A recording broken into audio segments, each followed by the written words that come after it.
everyone, I hope you're all safe and I hope you are all well. Today I'll be talking about carpal tunnel syndrome.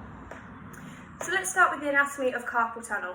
The carpal tunnel is an osteofibrous wall made up of the transverse carpal ligament and the carpal bones in your hands.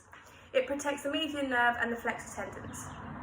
The carpal tunnel wall is strong and resilient in structure, meaning it is inflexible. This means that when there is increased pressure within the tunnel, the median nerve is compressed, which is why symptoms are produced.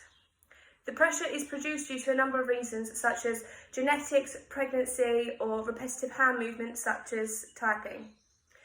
Let me help you visualise this. Okay, I'm going to be using some household objects.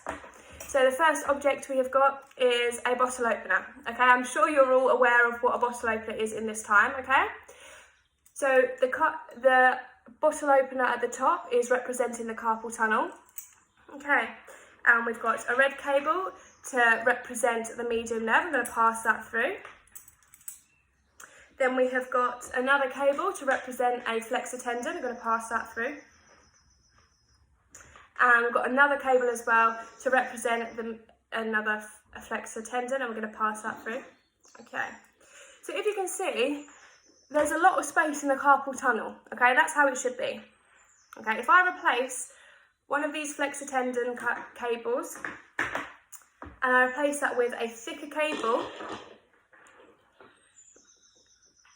I'm going to pass that through, you can see that the space within the carpal tunnel is dramatically reduced. Okay, and because that space is reduced, this median nerve here is being squished, it's being compressed, it doesn't like the pressure, and that's why you get symptoms. So linking with last week's video on wrist health, suddenly changing the way you're typing, or if you're workaholic, you're suddenly increasing the amount of time you are spending working on a computer. This all may mean an increase of pressure in your carpal tunnel.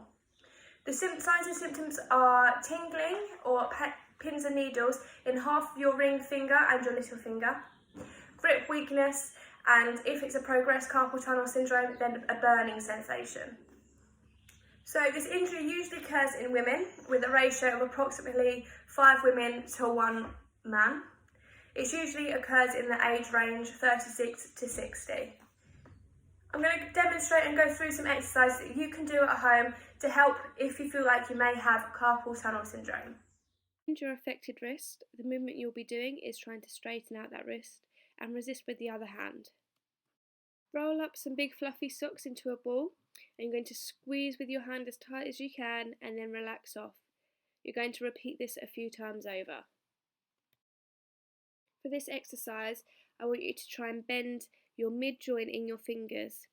As I'm doing in the video, you can see that my finger is bending in the middle of the joint, not at the top and not at the bottom. I hope you enjoyed today's video. I'll be back next week with another wrist injury. Stay safe.